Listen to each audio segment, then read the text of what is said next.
itong si Annalyn ay pilit pa rin siyang tinutulungan itong si Dr. Kim, kung kaya't nakatakas pa rin sila kahit na alanganin na nga ang kalagayan nitong si Annalyn dahil agad naman sila nakasakay ng sasakyan.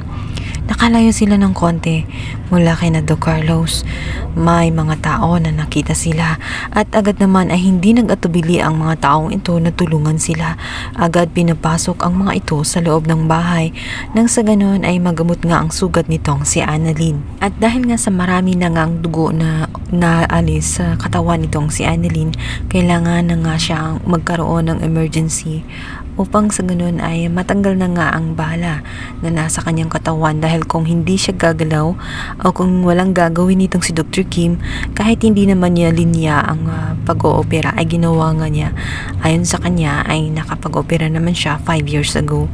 Wa itong si Annalyn kundi magtiwala na lamang kay Dr. Kim kaysa naman malagay siya sa alanganin.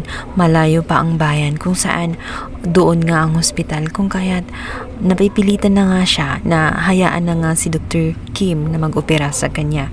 Napakahirapan ng procedure na gagawin nga nitong si Dr. Kim sapagkat wala nga anesthesia sa kanyang medical kit na natagpuan sa likod ng sasakyan, kung kaya't kinakailangan ni Annalyn na tiisin.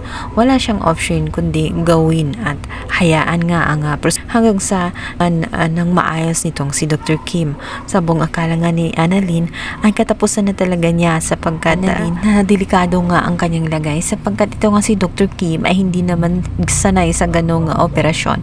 Iba ang kanyang linya sapagkat siya isang psychiatrist. Nagdasal na lamang siya sa Diyos na walang mangyari sa kanyang masama at magtagumpay itong si Dr. Kim, sapagkat sinabi din naman sa kanya na magtiwala na lamang. At sa awa nga ng Diyos ay nagtagumpay ang operasyon nitong si Dr. Kim. Nakaligtas siya sa tiyak na kamatayan. Nagulat pa siya nang magising nga siya ay ibang damit na nga ang kanyang suot.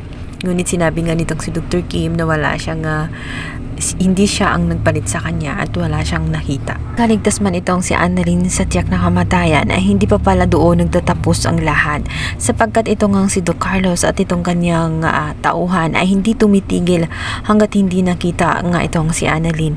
At napansin nito nga ang bahay kung saan meron ngang ilaw at hinahinala nga nitong si Doc Carlos na naroon nga doon itong si Annalyn at si Dr. Kim, kung kaya't ito kanilang minanmanan. At namang napansin ang kakaibang kilos nga ng mga taong iyon nitong si Dr. Kim, kaya alam niya na may mga tao sa labas.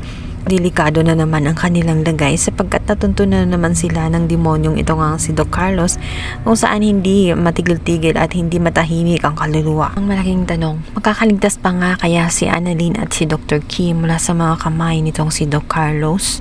Or makakarating itong si Zoe at itong si Justine, kung saan tatanggalin na nga ang posas na nilagay nitong si Morgana or si Moira, sapagkat hinarangan siya upang hadlangan ang kanyang amang si Doc Carlos, sapagkat tinais nga ni Moira na hayaan na lamang na mamatay itong si Annalyn nang sa ganun mapasa kanya nga ang apex.